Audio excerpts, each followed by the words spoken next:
Bienvenue à ce point presse du ministère des Armées de l'année 2023.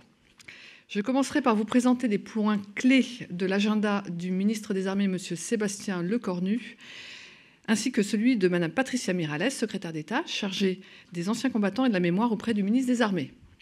Je ferai ensuite le point sur les actualités du ministère des Armées avant de passer au focus thématique dédié à la coopération entre la France et l'Inde en matière de défense, puisque ce pays est la nation étrangère invitée du défilé du 14 juillet de cette année.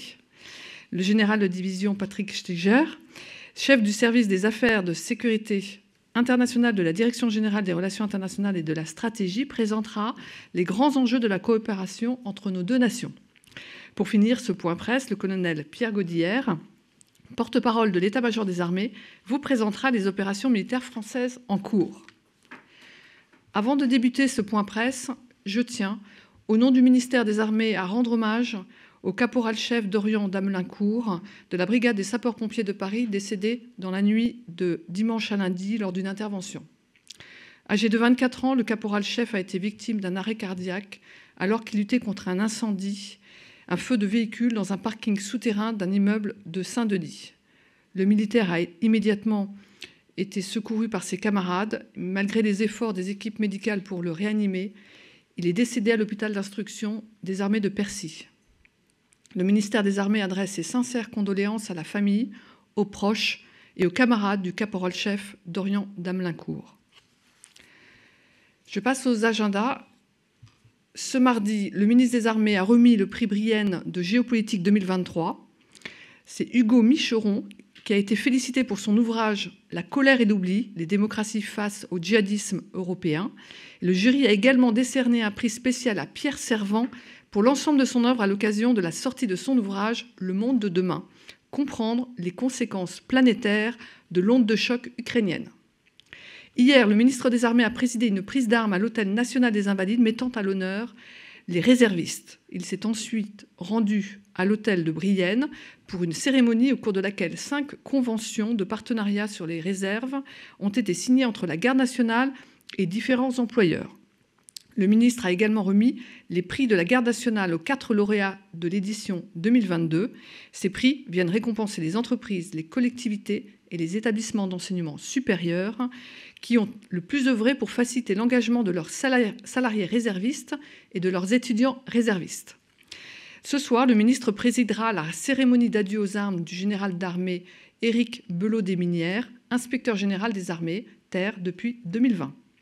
Et demain, le ministre se rendra à Ouistreham aux côtés du président de la République pour rendre hommage au dernier commando Kiefer, Léon Gauthier. Je passe à l'agenda de Mme Mirallès. Ce mardi, la secrétaire d'État a participé à une réunion avec les présidents des associations du monde combattant. Hier, la secrétaire d'État était en déplacement dans les Pyrénées-Atlantiques. Elle s'est rendue à Larain pour l'arrivée de la 5e étape du Tour de France qui a permis de mettre en lumière l'œuvre nationale du Bleuet de France. Pour mémoire, cette association vient en aide aux blessés militaires, aux veuves et veufs de guerre, aux pupilles de la nation, ainsi qu'aux victimes du terrorisme. Après le partenariat établi entre la Ligue de football professionnel et le Bleuet de France, Patricia Mirallès s'est félicitée de voir un nouveau sport s'engager pour la cause de Bleuet de France. Cet après-midi, la secrétaire d'État sera à Ballard pour clôturer une journée d'échange sur la stratégie climat-défense intitulée « Les armées face au changement climatique ». Je commence la présentation des actualités avec un événement qui se tiendra la semaine prochaine. Les 14 et 15 juillet prochains, les écoles militaires de Saumur organisent la 173e édition du Carrousel de Saumur. Pendant 2 jours, la ville accueillera des animations visant à faire découvrir au public le monde militaire et ses métiers. Ces après-midi du Carrousel sont issus d'une étroite collaboration entre les écoles militaires, le musée des blindés et l'Institut français du cheval et de l'équitation. Elles proposeront au grand public des évocations historiques mettant en scène des véhicules blindés roulants, des présentations de savoir-faire, de l'équitation de tradition française, mais également des démonstrations parachutistes et tableaux interarmes. Cet événement annuel est hérité du Moyen-Âge lorsqu'au Xe siècle apparaissent les premiers tournois imaginés pour tenir continuellement en haleine les guerriers. Il constituait une forme de préparation au combat en temps de paix. L'entrée de cette édition est gratuite, sans réservation. Je poursuis avec l'ouverture de nouveaux bâtiments pour cadres célibataires. À Cherbourg, 2 bâtiments permettront de loger 75 cadres. Pour un coût total de 8,9 millions d'euros, ces nouveaux bâtiments ont été construits dans une démarche de sobriété énergétique. En effet, des panneaux photovoltaïques ont été installés ainsi qu'un récupérateur de chaleur sur les eaux usées. Les bâtiments comportent également des puits canadiens, échangeurs air-sol, qui redistribuent la chaleur grâce à un procédé géothermique. Par ailleurs, à terme, 8 bornes de recharge raccordées aux panneaux photovoltaïques permettront d'alimenter les véhicules électriques. La ville de Guînes accueillera également un nouveau bâtiment pour les cadres célibataires avec 50 chambres individuelles. Ce bâtiment est conçu avec les mêmes équipements permettant une réduction de consommation énergétique. La livraison de ces nouveaux bâtiments s'inscrit dans le cadre du plan hébergement lancé en octobre 2019. Ce dernier prévoit un investissement de près d'1 milliard d'euros sur la période 2019-2025, avec une attention particulière portée à la question énergétique. Outre un important programme de réhabilitation d'ouvrages existants, ce plan comprend la construction d'une 60aine de bâtiments neufs meublés sur l'ensemble du territoire métropolitain, ce qui correspond à 25 000 nouvelles places d'hébergement pour 2025. Je passe maintenant à une bonne nouvelle pour la recherche et le développement. Lundi 3 juillet, le chef d'état-major de la Marine nationale, l'amiral Pierre Vendier, et l'ingénieur général Thierry Carlier, directeur général adjoint de l'armement, ont remis pour la première fois le label Perseus. Ce label est la reconnaissance de l'investissement d'un industriel dans un projet innovant suffisamment abouti pour être testé par les marins lors d'entraînement ou en opération. Les 3 premiers projets distingués sont le projet de système de navigation en environnement brouillé Nasdaq, porté par Safran, le projet de munitions rôdeuses sous-marines développé par Arc Océan, et le projet d'intercepteur radar Sentinelle de Thales. S'inscrivant dans le plan stratégique de la marine dit plan Mercator, Perseus est la démarche conjointe de la marine et de la DGA pour accélérer la boucle de l'innovation. Il s'agit d'expérimenter au plus tôt et en conditions réelles les technologies qui pourront devenir des capacités déterminantes à l'avenir. Je poursuis avec la Marine nationale et plus particulièrement avec sa coopération avec l'US Navy. Lors de sa visite en France en fin de semaine dernière, le secrétaire à la Marine des États-Unis, M. Carlos del Toro, a annoncé qu'une future frégate de classe Constellation serait nommée USS Lafayette. Cette décision rend hommage au marquis de Lafayette et à son rôle majeur dans la guerre d'indépendance américaine. Cette guerre a donné lieu à la déclaration d'indépendance des États-Unis, dont le 247e anniversaire a été célébré ce mardi. Elle fait également écho à la coopération entre les 2 marines depuis la bataille décisive de la baie de Chesapeake, remportée par la France en 1781. Cette coopération étroite continue de s'illustrer 250 ans plus tard, comme l'atteste entre autres l'intégration fin juin de la frégate multimission Lorraine au Carrier Strike Group 5 de l'US Navy dans le Pacifique, alors que dans le même temps, la frégate de défense aérienne Forbin était intégrée au Carrier Strike Group 12 en Méditerranée. Intégration précédée par celle de l'USS Roosevelt au groupe aéronaval français lors de la mission Antares. Ou encore la récente participation d'unités américaines à l'exercice Orion 23. Pour mémoire, en 2021, l'US Navy et la Marine nationale ont signé le Strategic Interoperability Framework. Ce plan stratégique fixe des objectifs communs pour accroître l'interopérabilité des 2 marines, notamment en matière d'opérations aéronavales. La France et les États-Unis sont en effet les seules nations occidentales à disposer de porte-avions à catapulte et brin d'arrêt. Je conclus les actualités du ministère avec des événements en lien avec le 14 juillet. Avant tout, au nom du ministère des Armées, je tiens à saluer la mémoire et à rendre hommage à Léon Gauthier, ultime représentant du commando Kiefer, qui s'est éteint ce lundi à l'âge de 100 ans. Il était le dernier survivant des 177 Français qui débarquèrent en Normandie le 6 juin 1944 et qui ouvrirent la voie, avec leurs frères d'armes britanniques, aux 133 000 soldats alliés. Alors que cette année, Le défilé du 14 juillet commémore plus particulièrement l'année 1943 et les 80 ans de la création de la médaille de la résistance française qui avait été décernée à Léon Gauthier. Sa mort revêt une dimension symbolique. Toute sa vie, et particulièrement à sa retraite, Léon Gauthier a eu soif de perpétuer auprès des jeunes générations le devoir de mémoire. Cette transmission de la mémoire est une composante indispensable des forces morales qui seront également mises à l'honneur lors du défilé militaire. Défini par le président de la République dans son discours à Brienne le 13 juillet 2022, ces forces morales désignent la capacité individuelle et collective à prendre l'ascendant sur les événements pour faire prévaloir sa volonté et accomplir sa mission, ce qui en fait une condition absolument majeure du succès. À titre d'illustration, un carré composé de 46 réservistes défilera pour la première fois. Des réservistes seront également présents dans le tableau final. Par ailleurs, cette année, le bloc de la nation étrangère invitée, l'Inde, comme je vous le disais en introduction, sera composé de 240 militaires, dont je vous préciserai la composition dans le focus. Pour appréhender au mieux le défilé et les unités qui le composeront, je vous annonce que vous pouvez dès à présent consulter le guide média sur notre site internet. Vous avez également quelques exemplaires papier dans cette salle. J'attire néanmoins votre attention sur le fait que le guide peut être corrigé et donc c'est vraiment le guide média en ligne qui est le plus à jour. Enfin, je vous signale une innovation du ministère des Armées pour le défilé de cette année. Une application à destination de tout public sera mise à disposition. Elle permettra de visualiser en direct le défilé et d'avoir l'ensemble des informations de l'événement sur son smartphone. L'application sera bientôt disponible en téléchargement sur toutes les plateformes. Dernière répétition du défilé aérien avant le 14 juillet. Dans le cadre de la préparation du défilé, une dernière répétition du défilé aérien aura lieu mardi prochain au-dessus des Champs-Élysées. Cette ultime répétition permettra aux leaders de chaque patrouille d'avions et d'hélicoptères ainsi qu'à leur numéro 2 de s'entraîner à défiler dans l'axe des Champs-Élysées. Les médias auront la possibilité de se rendre au sommet de l'Arc de Triomphe pour profiter d'une vue sur l'ensemble du dispositif des aéronefs.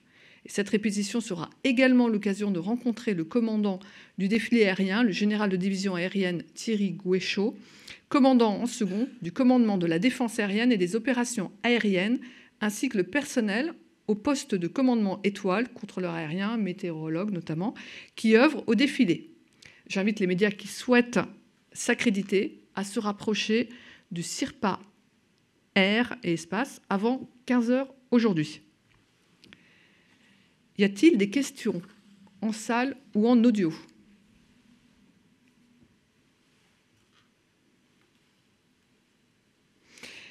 Je passe maintenant au focus thématique dédié à la coopération entre la France et l'Inde en matière de défense. À l'occasion du 25e anniversaire du partenariat stratégique entre nos deux nations, symbole d'une relation exceptionnelle fondée sur la confiance mutuelle, le président de la République a invité le Premier ministre indien, Narendra Modi, à assister au défilé du 14 juillet. Il sera le deuxième Premier ministre indien à participer en tant qu'invité d'honneur au 14 juillet après Manmohan Singh en 2009. La présence d'un pays invité d'honneur au 14 juillet n'est pas systématique et est réservée à des occasions particulières.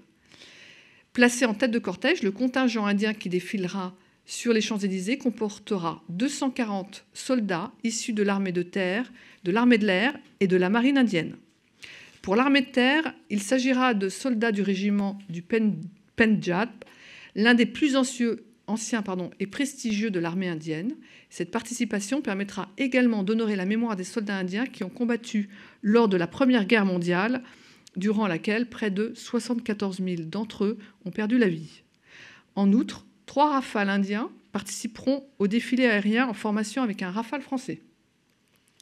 Le 26 janvier 2016, et pour la première fois dans l'histoire de la parade du Republic Day of India, qu'il célèbre l'entrée en vigueur de la Constitution de 1950, une troupe étrangère avait été invitée à défiler aux côtés de l'armée indienne.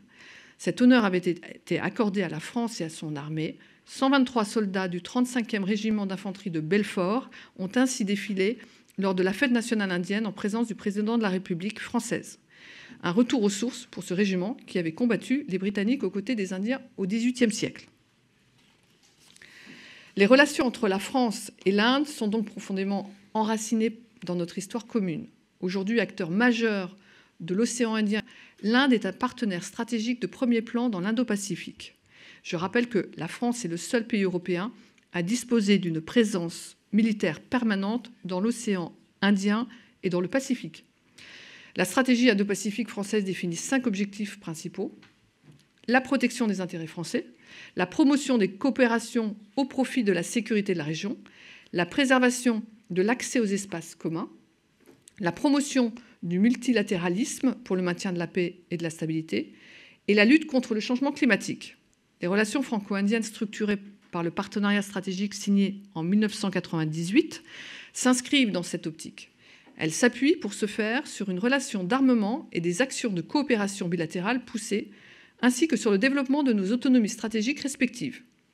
Notre partenariat stratégique s'est ainsi concrétisé par de nombreuses réalisations dans le domaine capacitaire et dans le domaine opérationnel avec la tenue d'exercices conjoints réguliers.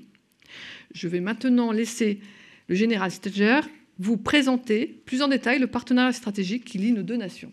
Général, je vous cède la parole. Merci Madame la déléguée. Mesdames, Messieurs, c'est un plaisir de vous retrouver pour présenter aujourd'hui la relation bilatérale entre la France et l'Inde, qui peut être caractérisée par ces termes: une relation qui est portée au plus haut niveau, une relation dense et une relation de confiance. Dense, elle comprend une 50aine d'actions de coopération, dont la moitié porte sur le domaine maritime.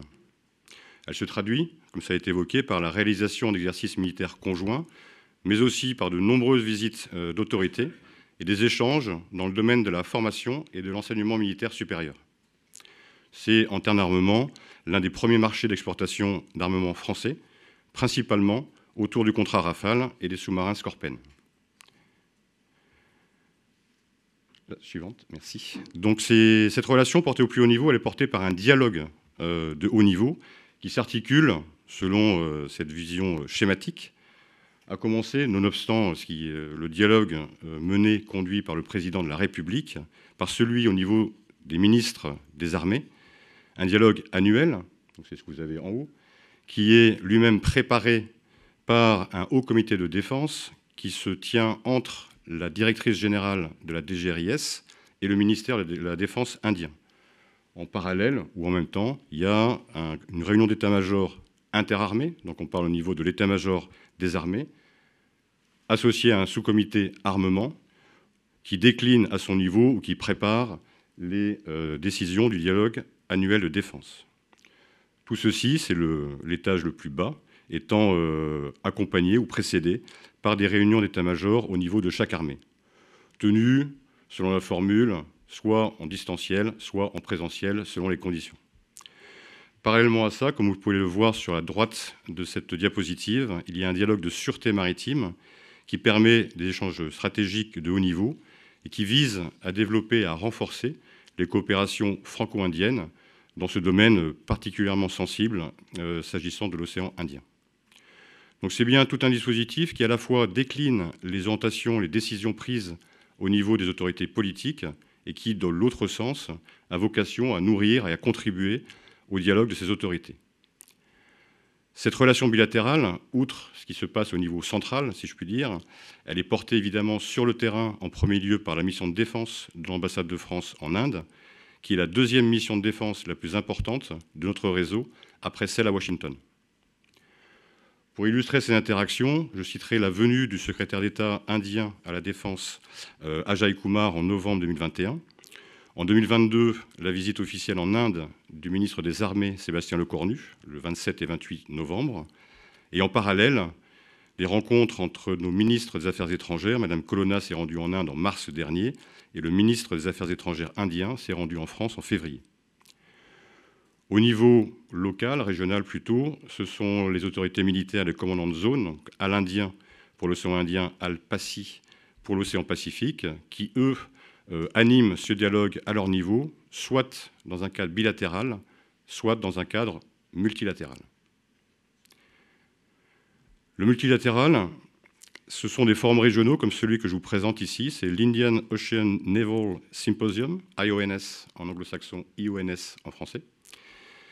L'importance de ce forum, c'est qu'il permet à nos deux pays, donc la France et l'Inde, de coopérer avec les pays que vous voyez sur cette carte autour de thématiques comme le secours aux populations, la lutte contre les catastrophes naturelles.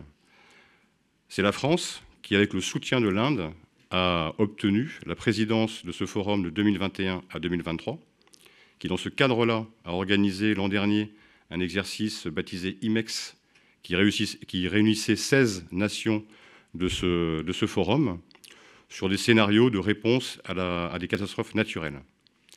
La force et l'intérêt de ce symposium, c'est qu'il réunit autour d'une même table des marines de pays aussi différents que l'Iran, le Royaume-Uni, l'Australie, les Émirats arabes unis, la France, l'Inde, et ainsi de maintenir un contact entre ces différents pays. La présidence française de l'IONS, donc ça a été l'occasion pour la France de mettre en avant notre partenariat avec l'Inde, à l'instar de ce qui avait déjà été fait pendant la présidence française de l'Union européenne, où il y a eu notamment la co-organisation d'un forum sur la sécurité, sur la coopération dans l'Indo-Pacifique. Donc ceci, c'est au niveau politique, c'est au niveau donc décliné régionalement, avec un focus sur l'océan Indien. Et c'est bien évidemment, ça trouve une traduction milieu par milieu, avec historiquement la première dimension et la plus importante, la dimension maritime. Donc elle se décline selon 3 axes principaux, des séquences d'entraînement bilatéral, des activités bilatérales et des échanges d'informations maritimes. Les séquences d'entraînement bilatéral sont celles qui donnent lieu à des escales. J'y reviendrai, donc il y a eu le groupe Jeanne d'Arc et le groupe aéronaval, qui sont l'occasion d'exercices, d'échanges d'experts et d'actions de soutien. Les activités bilatérales, elles se passent dans la zone sud de l'océan Indien, à partir de la Réunion, avec des patrouilles coordonnées entre des unités indiennes et nos unités. Les échanges d'informations maritimes, elles sont organisées depuis mars 2018 suite à la conclusion d'un accord général de sécurité qui fournit le cadre à un échange quotidien de données sur la zone de l'océan Indien. Donc l'enjeu, c'est évidemment la sécurité et la stabilité dans la région. Et cet accord, donc conclu en mars et mis en œuvre en décembre, a été renforcé par la mise en place depuis 2019 par un officier de liaison français. C'est le premier étranger qui soit entré, si je puis dire, qui a été inséré auprès du Centre de fusion et d'information maritime de la marine indienne à New Delhi. En chiffres, depuis septembre 2022, 7 escales françaises ont eu lieu en Inde. Alors, en allant rapidement, sans donner tous les détails, de la frégate Aconite en novembre 2022. En janvier 2023, donc le groupe aéronaval avec le porte-avions Charles de Gaulle et 2 frégates. En mars 2023, c'est la mission de formation des élèves officiers de l'école navale, donc la mission Jeanne d'Arc, avec le porte-hélicoptère amphibie Dixmude et la frégate Lafayette. En juin, le bâtiment hydrographique Beautemps-Beaupré.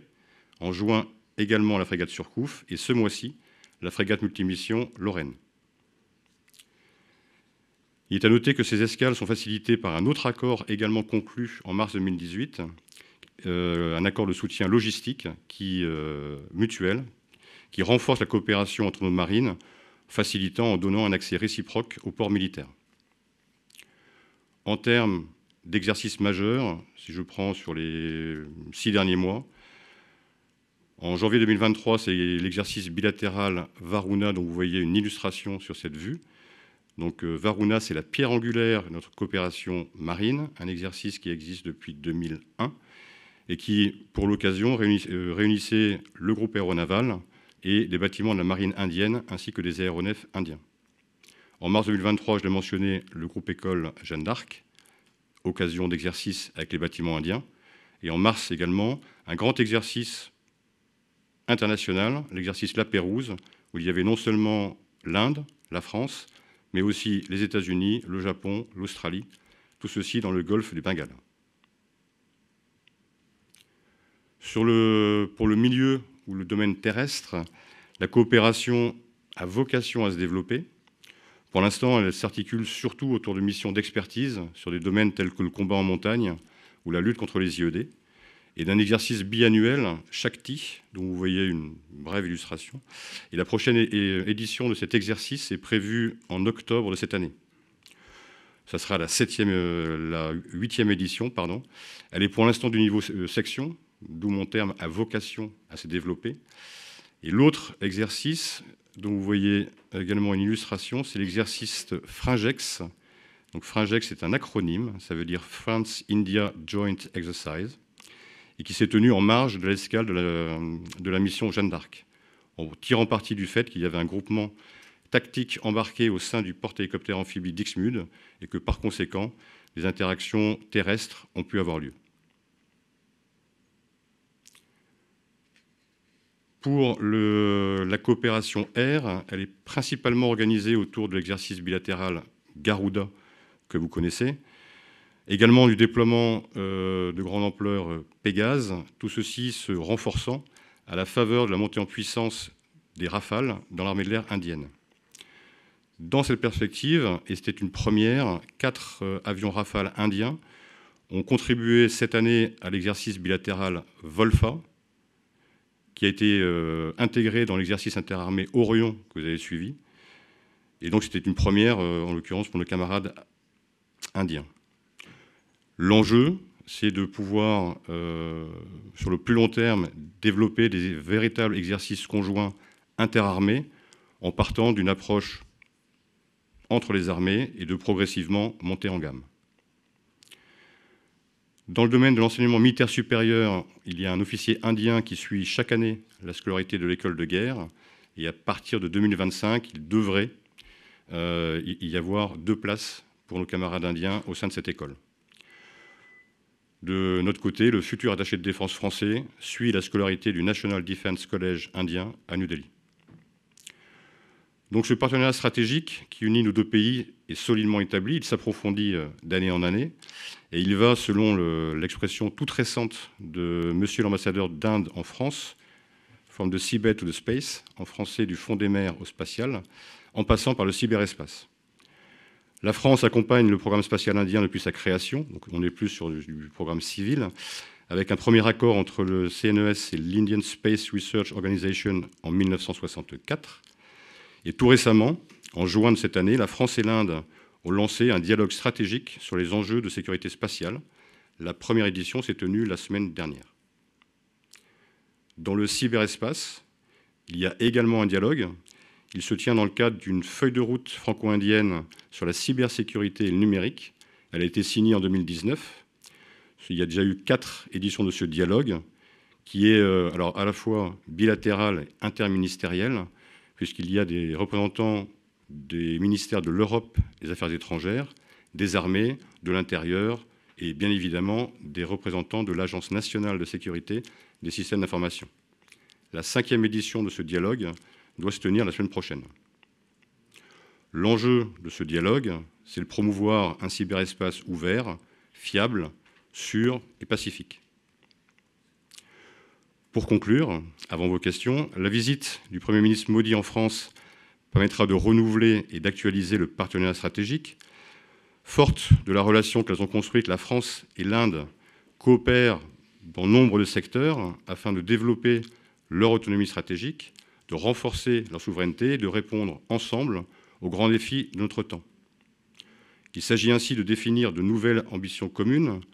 Le prochain bond, si je puis dire, des 25 ans amène peu ou prou à l'horizon 2047. Ça sera l'année des 100 ans de l'indépendance de l'Inde, l'année des 100 ans des relations diplomatiques entre la France et l'Inde, et l'année d'un demi-siècle de partenariat stratégique. Je vous remercie et je suis prêt à répondre à vos questions, Madame Benoît. Bienvenue de nouveau sur cette tribune. Ça fait plaisir de vous revoir ici. J'ai 2 questions. Tout d'abord, est-ce que vous pouvez nous faire un point sur les discussions en cours entre la France et l'Inde sur de possibles contrats d'armement futurs? Et par ailleurs, je voulais savoir si ce partenariat stratégique... Donc, je lis ici qu'il y a un accord de coopération de défense depuis 2006. Est-ce que vous pouvez expliciter... Est-ce que cet accord de coopération de défense prévoit une intervention française en cas d'agression de l'Inde, comme on peut en avoir avec, par exemple, Djibouti ou avec le Tchad? Est-ce qu'il y a un volet qui prévoit une assistance finalement française dans le cadre de cet accord? Merci. Je vous remercie pour ces questions. Sur la première, s'agissant de discussions éventuellement en cours, j'ai absolument pas de commentaires particuliers à faire. S'agissant de toute façon du fait que la visite du Premier ministre indien a lieu la semaine prochaine, et par conséquent, je pense que vous saurez identifier l'événement dans lequel plutôt poser cette question. Sur le deuxième, je n'ai pas tout le détail en tête. Pour moi, on est sur un accord de coopération. S'agissant de clauses particulières, je ne sais pas. Je n'ai pas la réponse. Et donc, je vais vérifier. Je vais revenir vers vous. Exactement. Selon la formule que nous connaissons bien. Bonjour, Pascal Samamin, BFM Business. Je voulais juste savoir si la création de l'Alliance AUKUS avait eu un effet positif sur le renforcement des relations entre la France et l'Inde. Merci. Alors, s'agissant du sujet sur lequel je m'exprime, qui est donc plutôt le sujet défense, je n'ai pas d'effet particulier à vous décrire. Ce qui est vrai, mais qui est vrai depuis ces 25 dernières années, qui a été accentué ces dernières années, c'est, on va dire, la force de ce partenariat. Le meilleur exemple que je puisse vous en donner, c'est qu'entre la livraison des Rafales s'est produite entre 2020 et 2022, c'est-à-dire on est en pleine pandémie, et en dépit, si je puis dire, l'expression n'est pas forcément très heureuse, malgré les contraintes liées à la pandémie, toutes les interactions que je vous ai décrites ont permis d'aplanir différentes difficultés, de trouver des solutions et de faire en sorte que ceci soit livré. Donc je sais que je ne réponds pas exactement à votre question. Toujours est-il que c'est ce que je peux vous dire en termes de la relation de défense entre la France et l'Inde. Oui, bonjour Nicolas Barotte-Figueroa. Une précision, déjà une question. La précision, vous avez dit qu'il y avait 4 Rafales indiens qui avaient participé à Volfa dans le cadre d'Orion. Qu'est-ce qu'ils ont fait précisément? Est-ce que vous pouvez un peu nous développer?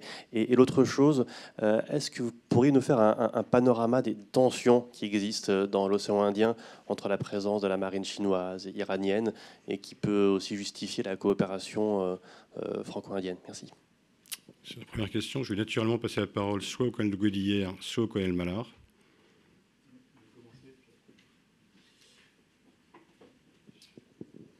Alors, Monsieur Barotte, pour la participation des Indiens à l'exercice Volfa, donc qui était prévu de longue date, c'était des missions d'interopérabilité dans des, dans des scénarios avion contre avion. Et haute intensité, là aussi. Tu compléteras, Yann, s'il y a d'autres choses. Les avions de Volfa, vous savez que Orion, qui est un exercice interarmé d'ampleur, était aussi une mise en cohérence d'exercices différents de toutes les armées, et qui était déjà prévu. Donc c'est dans ce cadre que finalement le dispositif Volfa a pu s'intégrer à l'exercice interarmé Orion. Mais Volfa, c'est bien un exercice armé de l'air, et c'était de la relation bilatérale. Je te passe la parole si tu veux décrire un peu plus l'émission. Oui, merci M. Barotte pour cette question. Je pense qu'on peut revenir aussi sur ce qui a été dit par le général Ségère sur la coopération depuis des années avec l'Inde d'un point de vue armée de l'air. L'Inde a une grande tradition, ça a été fait par des Mirage 3, ça a été fait par des Mirage 2000. On passe aujourd'hui au Rafale. La coopération se fait au fur et à mesure, petit pas par petit pas.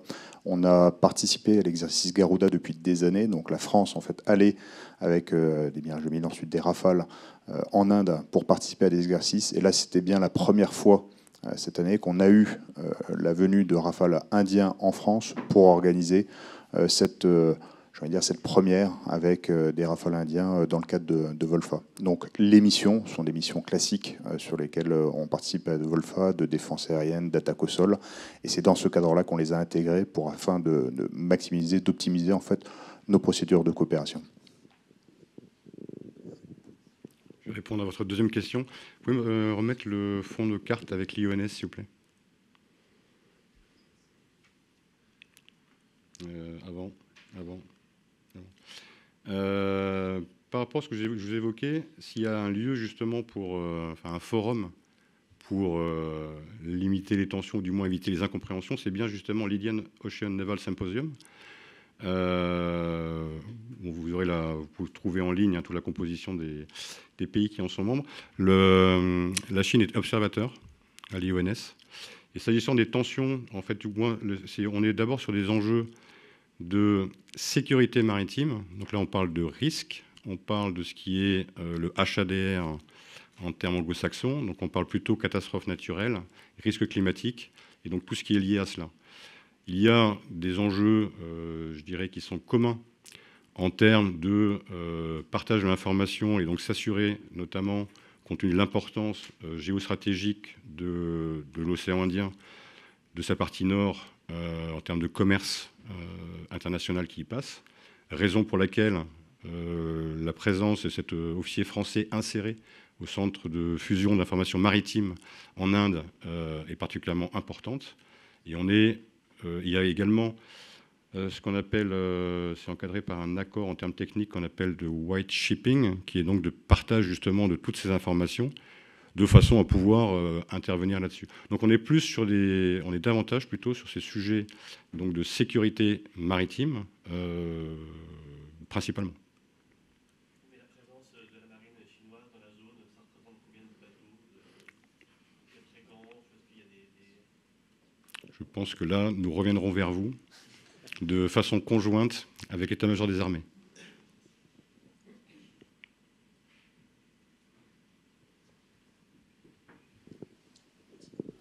Bonjour, Franck-Alexandre RFI.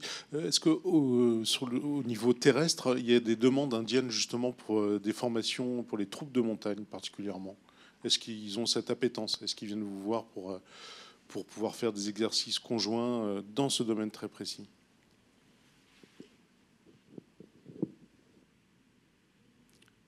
À ce stade, je me tourne vers mes experts. Non. On s'assurera avec le sapataire de la réponse. Oui, enfin, de vous donner tous les détails de la réponse.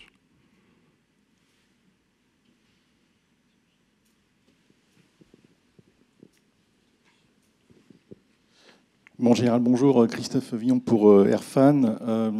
Deux petites questions rapides. Vous pouvez nous rappeler un petit peu l'importance du contrat Rafale signé avec l'Inde? Je sais que pour nous, c'était important, mais à la fois en termes d'appareils et aussi de montant.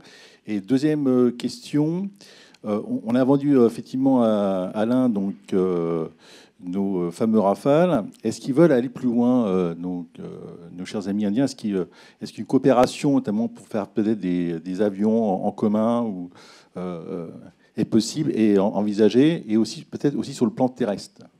Est-ce qu'on a peut-être des contrats, des programmes qu'on pourrait peut-être faire avec eux au niveau terrestre? Merci. Merci pour votre question. Sur la première, c'est donc le contrat qui a été signé en septembre 2016. Donc c'était 36 avions Rafale qui ont tous été livrés et pour un montant de l'ordre de 8 milliards d'euros. S'agissant des perspectives, vous comprendrez qu'il est difficile de spéculer ou d'élaborer. Après, ça sera, je dirais, comment dire, qu'il y ait des perspectives de développement, je vous dirais oui, évidemment. Lesquelles, je ne sais pas, puisqu'on est justement dans cette phase d'actualisation et de renouvellement du partenariat stratégique.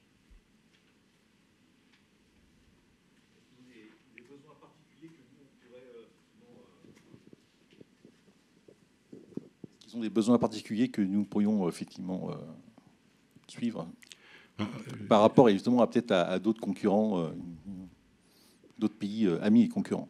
Merci. Je dirais que la concurrence fait partie de l'ordre normal des choses. Je n'aurais pas plus de commentaires que cela à faire, à prendre en considération toutefois, mais alors là ça appartient plutôt aux experts de l'armement, notamment, également aux autorités politiques, c'est qu'en Inde, il y a cette volonté de faire ce qu'ils appellent le Make in India. Et donc, par conséquent, cet aspect de fabrication sur place fait partie d'ailleurs, hein, c'est affiché de manière ouverte, donc il n'y a pas de difficulté avec cela. Et donc, c'est à peser dans le cadre de ce genre de discussion.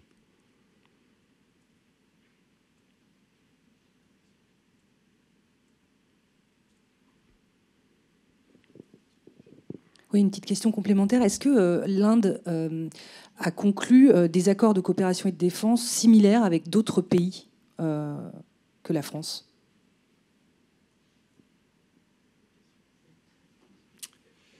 Le grand oral, là. Je pense que c'est une question qui aurait mérité d'être posée à monsieur l'ambassadeur d'Inde en France, puisqu'il est intervenu très récemment devant la presse.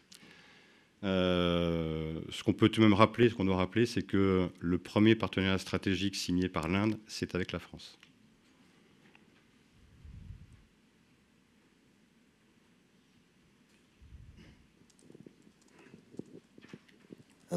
Éric Biégala, Radio France. Je vais rebondir un petit peu sur les thématiques abordées par mon collègue d'Erfan là, à l'instant. On a une coopération sur, par exemple, les sous-marins, les Scorpènes. Il y en a 6 qui sont construits en Inde. Donc ce sont des bâtiments de conception française, mais construits totalement en Inde. Est-ce qu'il y aurait une possibilité d'avoir des choses comparables avec les avions? On sait que Dassault est un peu réticent parfois à les faire construire ces appareils ailleurs. Est-ce que c'est quelque chose qui est de l'ordre de la possibilité ou c'est tout simplement de la négociation entre industriels? Les Indiens seraient parfaitement demandeurs, je pense, d'avoir... Je vous remercie pour cette question très particulière qui n'est absolument pas de mon domaine.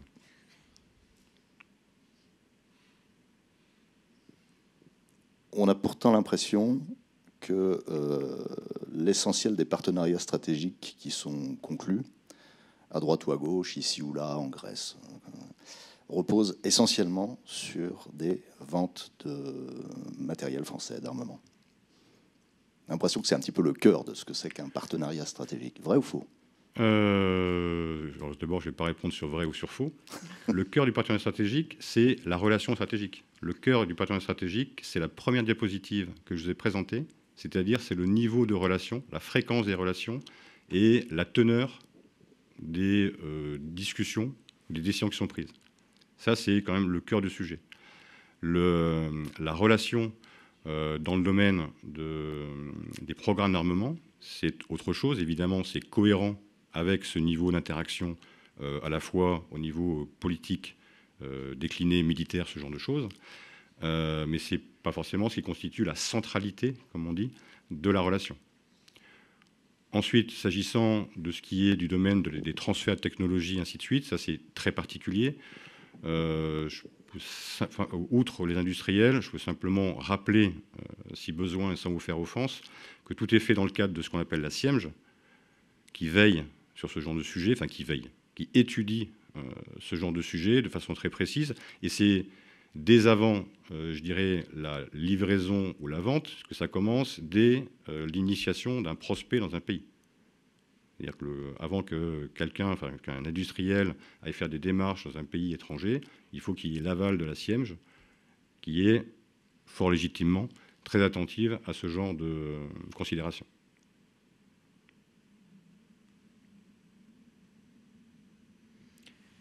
D'autres questions? En audio, peut-être? Non. Mais écoutez, merci beaucoup, Général. Merci à tous. Et nous allons passer maintenant au point sur les opérations en cours avec le colonel Godillère. Merci, Madame la Directrice. Toujours un honneur de passer après le général Patrick Stégère, mais une vraie difficulté. Alors, on va commencer par l'Indo-Pacifique. Dans la lignée de ce qui vient de vous être exposé, on a évoqué la manœuvre d'ampleur Pégase 23. Eh bien, après une escale à Singapour et en Malaisie pour une partie du dispositif, les 6 Rafales et 3 A330 MRTT Phoenix et 2 A400M qui s'étaient arrêtés à Singapour ont poursuivi et se sont posés le 29 juin sur la base aérienne américaine d'Andersen sur l'île de Guam. Les premiers jours ont été dédiés à la mise en place logistique du détachement français et à la remise en condition des équipages et des avions. Les détachements de Rafale et MRTT Phoenix ont ensuite débuté les vols de familiarisation et de reconnaissance de zone, notamment avec des B-52 américains. Et par ailleurs, les A400M ont été mis à profit du partenaire américain pour l'acheminement de fret vers l'île de Palau, où une partie des exercices Northern Edge se déroule. Et donc le 3 et 4 juillet, les premières COMAO, Combined Air Operations, ont rassemblé Rafale et F-35 avec un équipage français qui a assuré le rôle de Mission Commander sur la première COMAO, donc sur cette première mission mettant en exergue à la fois l'interopérabilité et la connaissance des cultures réciproques entre les armées de l'air françaises et américaines. Au total, du 1er au 4 juillet, les aéronefs français ont réalisé près de 35 sorties sur l'île de Guam. On fait un saut vers la mer Baltique, s'il vous plaît. Je vais décrire les missions sur le flanc Est. D'abord, donc, avec la frégate multimission, la FREM Auvergne, qui a patrouillé en mer Baltique avec le task group OTAN, qui comprenait le BCR, donc le bâtiment de commandement et de ravitailleur Somme, le BCR Somme, et les frégates néerlandaises Van Amstel et allemande Mecklenburg-Vorpommern, mais aussi d'une corvette lance-missile suédoise Sundsvall, dans le cadre d'un exercice de navigation entre l'OTAN et son partenaire suédois. Le passage du détroit de Belt marque la sortie de l'Auvergne de la mer Baltique, ainsi que la fin de la première partie de sa mission. En Estonie, dans le cadre de la mission Lynx, ont eu lieu des passations de commandement sur le camp de Tapa le 3 juillet. Le commandant Thomas succède ainsi au commandement Jean-Christophe, au poste de commandant du détachement Lynx sur ce même camp. Le mandat Lynx passé a été marqué par de nombreux exercices, Bold Monsoon, Bold Hussar, Springstorm et Thunder Lynx. Tout ça, vous avez pu suivre ça sur nos réseaux. Avec les alliés estoniens, britanniques et américains de l'OTAN, sur des phases mettant en avant l'infanterie, l'artillerie, la cavalerie et le génie en tant qu'arme du détachement français. En Roumanie, de l'interopérabilité dans le milieu aérien et dans le cadre du dispositif Air Shielding, un exercice mensuel de défense solaire coordonné par l'état-major de l'OTAN du commandement aérien de Ramstein, qu'on appelle AIRCOM, et cet exercice s'est tenu le 29 juin. Pour cette édition, il y avait des Rafales français, des Eurofighter Typhoon italiens et des F-16 roumains qui se sont entraînés conjointement dans le ciel roumain et qui ont inclus finalement le système de défense solaire de dernière génération Mamba, qui est basé à Kapoumidia, donc à la fois le système et le centre de management de la défense dans la 3e dimension, qui est un petit peu le centre de commandement de tout ça. Eh bien, les chasseurs alliés se sont confrontés dans des conditions réalistes avec une menace solaire simulée. Dans ce scénario, 2 Eurofighters italiens et le Mamba ont été fictivement opposés à un Rafale français, 2 Eurofighters italiens et donc les 2 F-16 roumains. Lors de cette mission, les différents moyens engagés ont pu bénéficier aussi de détection d'un AWACS de l'OTAN, donc E3A, l'AWACS français étant dénommé E3F, ainsi que du contrôle aérien par le Control Reporting Center. Cette mission, qui est régulière, contribue au renforcement de l'interopérabilité entre les pays alliés présents dans les cieux à l'est de l'Europe. En Méditerranée orientale, un détachement d'Atlantique 2 a été déployé à la Sud, en Crète, du 12 juin au 1er juillet, pour participer lui aussi à la mission de renforcement du dispositif de rassurance de l'OTAN sur le flanc Est et d'assurer une permanence, ou en tout cas une présence régulière des armées françaises dans cette zone stratégique. Donc, en guise de bilan, au cours de ce déploiement, le détachement Atlantique 2 a réalisé 6 missions de surveillance maritime et de lutte contre les mines en Méditerranée orientale et en mer Noire, sous contrôle opérationnel de l'OTAN, 2 vols en soutien direct à l'opération Irini en Méditerranée centrale et 5 vols sous le contrôle opérationnel de l'amiral commandant la zone Méditerranée, SECMED, depuis Toulon. En Afrique, un bilan des opérations aériennes pour le seul mois de juin, 416 sorties pour l'ensemble des moyens aériens déployés au Sahel et des vols qui s'inscrivent dans l'ensemble du spectre des missions aériennes en appui des partenaires nigériens et puis tchadiens dans la lutte contre les groupes armés terroristes. Avec un focus sur le Niger, pour le partenariat militaire de combat dans la zone des 3 frontières, que vous voyez s'afficher à l'écran. Un bilan pour l'opération Egaan 2, débutée le 22 mai dans la zone de Lanzorou. Et la mission principale de cette opération nigérienne était d'affaiblir durablement le trafic de bétail entre la zone de prédation des groupes armés terroristes de la région de Ziban et leur zone refuge au nord. L'objectif était de conduire une opération dans les 3 dimensions, donc intégrant des moyens français. Tout ceci en appui des forces armées nigériennes. Successivement, toutes les zones de Al-Mahaou ont été reconnues, puis contrôlées par les forces armées nigériennes, appuyées par les éléments français de partenariat au Niger. Et cette opération donc s'est achevée le 22 juin. Elle s'inscrit dans la volonté du centre opérationnel Al-Mahaou de conserver une présence régulière dans cette région. De surcroît, elle a participé à la rassurance des postes militaires de reconnaissance, qu'on appelle les PMR nigériens, et marqué le début de travail conjoint avec les FAN dans les régions de Tiloa et de Tingara, connues pour être des zones d'évolution des GAT, les groupes armés terroristes. Ainsi, les FAN peuvent bénéficier à leur demande d'appuis aériens français, donc on mentionnait juste avant, pour conserver l'ascendant sur leurs adversaires. Au Tchad, là aussi, des activités de partenariat militaire opérationnel conjoint. Le 26 juin, dans le cadre de l'exercice Canem 4, qui a été conduit par les forces armées tchadiennes, avec le soutien des éléments français de partenariat au Tchad. Et c'était une manœuvre aéroterrestre réalisée au nord-ouest de N'Djamena. Cet exercice a débuté par une mission fictive de sauvetage de 2 pilotes français, entraînant une coopération entre le poste de commandement français et celui de son homologue tchadien. Il s'est conclu par une évacuation de ce binôme par un groupe d'assaut des forces spéciales tchadiennes, au profit donc des 2 pilotes de Mirage 2000D fictivement éjectés. Cet exercice a permis de renforcer les capacités de planification et de conduite opérationnelle conjointe, donc entre les militaires tchadiens et français, développée de manière coordonnée au cours des derniers mois et a renforcé les liens étroits entre la base aérienne projetée de N'Djamena et l'armée de l'air tchadienne également. Un autre exemple de partenariat militaire opérationnel, du 18 mai au 10 juin, face aux besoins croissants de développer des capacités permettant de coordonner des appuis-feu depuis des avions de combat, une équipe de TACP, Tactical Air Controller Party, du commando parachutiste de l'air 20, CPA 20, a formé des guideurs aériens tactiques avancés, GATA, tchadiens. Cette activité opérationnelle a pour objectif de partager les savoir-faire dans le domaine des échanges de communication radio-solaire et avec des phases pratiques incluant des Mirage 2000 de l'armée de l'air et de l'espace.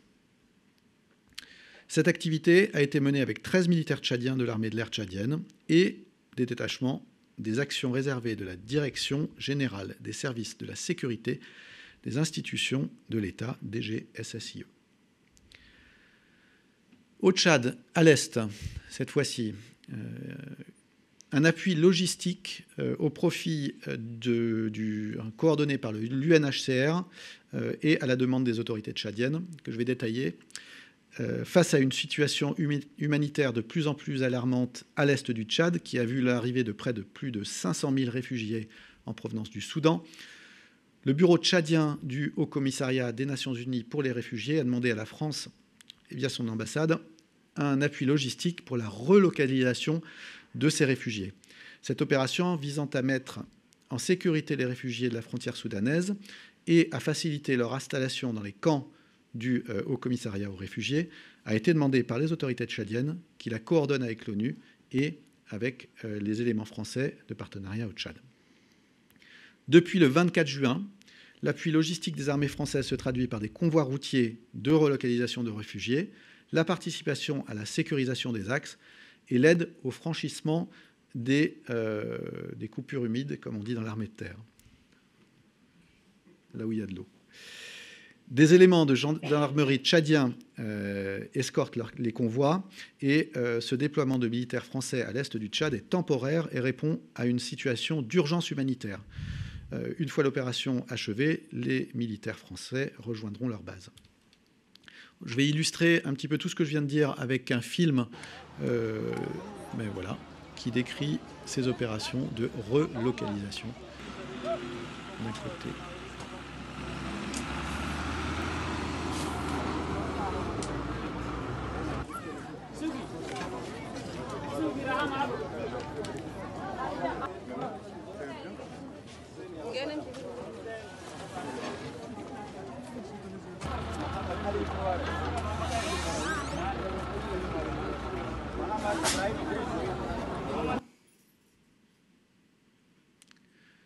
Et vous avez la carte un petit peu de tout ça se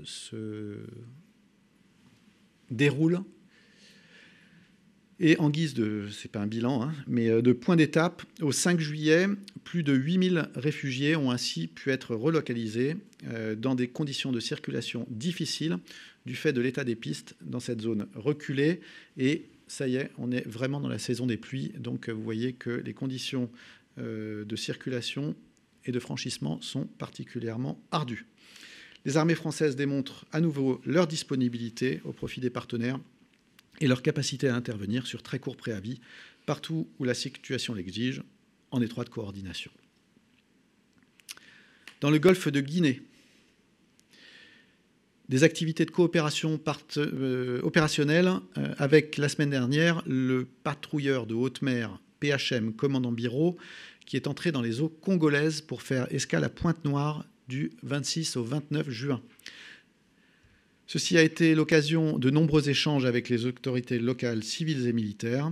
Et dès l'appareillage, une patrouille de surveillance des pêches et lutte contre les pollutions avec le patrouilleur congolais P201 a abouti au contrôle de 2 pêcheurs suspects par une équipe conjointe franco-congolaise. La présence de contrôleurs de pêche congolais a permis de caractériser plusieurs infractions, ensuite verbalisées au port de Pointe-Noire. Le PHM Commandant Biro navigue désormais vers la Guinée équatoriale, où une séquence de coopération est planifiée avec l'ENVR, donc l'École nationale à vocation régionale de Tika. 18 élèves de cette école, provenant de plusieurs pays partenaires africains, monteront à bord pour 3 journées consécutives d'entraînement. Toujours dans le golfe de Guinée, des activités de surveillance maritime, cette fois-ci avec le Falcon 50 de la Marine nationale prépositionné à Dakar et qui a effectué le 26 juin un vol de surveillance des pêches et de lutte contre les pollutions en présence d'un inspecteur des pêches sénégalais. Ce type de mission permet d'allier les capacités de surveillance de l'avion et l'expertise de l'inspecteur sur la zone de patrouille avec comme objectif la protection des ressources halieutiques de la région. Durant ce vol, 27 bateaux ont été contrôlés, dont 2 présentaient des irrégularités. Au Proche et Moyen-Orient, un bilan des opérations aériennes du mois de mai pour l'opération Chamal. Du 1er au 30 juin inclus, les aéronefs français déployés ont réalisé 70 sorties. Ce sont des vols qui s'effectuent dans l'ensemble du spectre des missions aériennes, de la défense et de la surveillance de l'espace aérien, de la prise d'alerte Close Air Support, donc de l'appui-feu, et des reconnaissances menées au Moyen-Orient au profit de la coalition. Dans la zone du golfe du Bengale, voilà, on y est. La frégate de type Lafayette Surcouf a participé le 30 juin à l'exercice maritime Maritime Partnership MPX qui réunissait les bâtiments indiens de l'INS Rana et l'INS Sumeda. Au départ de Visakhapatnam, la FLF Surcouf a entrepris plusieurs manœuvres tactiques de défense aérienne. Et cet exercice maritime et aérien visait à renforcer la coopération et l'interopérabilité entre les 2 marines que nous venons d'évoquer avec le général Steger. La frégate est ensuite arrivée au Bangladesh le 2 juillet au port de Chittagong pour une autre séance de coopération. On termine par le territoire national avec, pour les forces armées aux Antilles, des saisies de produits stupéfiants. Le 29 juin, appuyé par l'avion de patrouille maritime du service garde-côte de la douane, le patrouilleur anti-Guyane PAG, la combattante, est intervenu sur un voilier suspect, donc qu'on soupçonnait de trafic illicite de produits stupéfiants à une centaine de nautiques au sud-ouest de la Martinique. L'intervention de l'équipage de la combattante a permis de constater la présence de nombreux ballots suspects à bord du voilier. La marchandise découverte a été testée positive au cannabis. Au total, ce sont 1700 kg de cannabis qui ont été saisis, ainsi que 2 kg de cocaïne. Cette opération, conduite par l'amiral commandant la zone maritime des Antilles, par délégation du préfet de la Martinique, délégué du gouvernement pour l'action de l'État en mer, a été réalisée avec l'appui du service garde-côte de la douane et du ministère de l'Europe et des Affaires étrangères, sous l'égide du parquet de la GIRS de Fort-de-France. Cette 4e saisie de l'année 2023 porte le bilan des FAA à près de 4,7 tonnes de produits stupéfiants retirés des réseaux de distribution, soit la marchandise est saisie, soit elle est rejetée à la mer. La DICODE a abordé l'opération, le lancement du dernier vol d'Ariane 5, et vous savez qu'il y a une opération de protection pour les armées de ces tirs, qui s'appelle Titan. Et bien, dans la nuit du 5 au 6 juillet, lors du dernier vol du lanceur Ariane 5, emportant donc le satellite de télécommunication militaire Syracuse 4B, la zone était protégée durant plusieurs jours, donc en amont et en aval, par un dispositif militaire des forces armées en Guyane, au sol, en mer et dans les airs. Je pourrais vous donner des détails ensuite, si vous le souhaitez, et je suis prêt à répondre à vos questions. Madame Benoît. J'ai 2 questions. Tout d'abord, je voudrais revenir sur le Tchad, oui, sur cette opération de relocalisation. Oui. Sauf erreur, je n'ai pas entendu le nombre de personnels français qui étaient mobilisés dans cette opération. Est-ce que vous avez également un nombre de véhicules, en fait, du dispositif français, un peu de détails sur cette opération. Et en fait, j'avais une question, c'est est-ce que, donc, c'est un appuilogue coordonné par le HCR, mais est-ce que les forces tchadiennes y participent également, ou est-ce qu'il y a d'autres forces armées? Merci de détailler.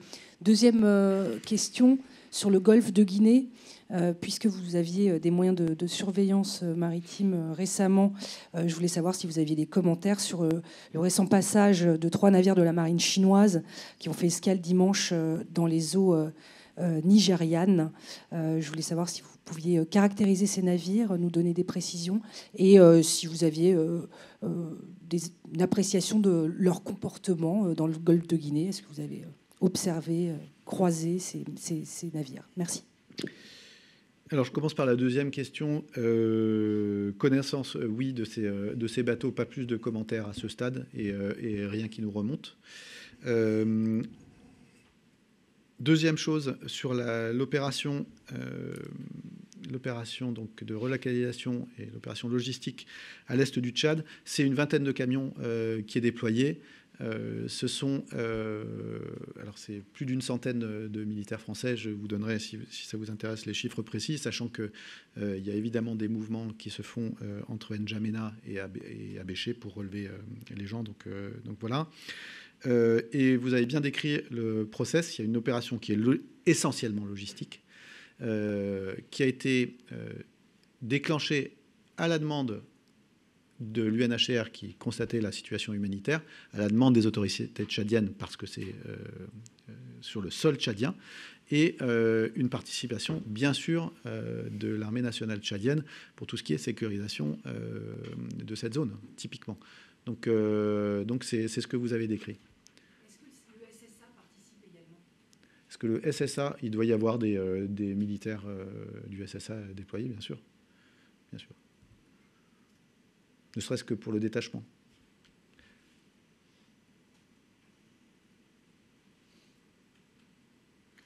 D'autres questions? En audio, peut-être? Non, je pense que c'est bon. Merci beaucoup, colonel. Merci. Très bonne journée à tous. Il n'y aura pas de point presse la semaine prochaine avec le défilé du 14 juillet. Donc on se retrouvera la semaine suivante.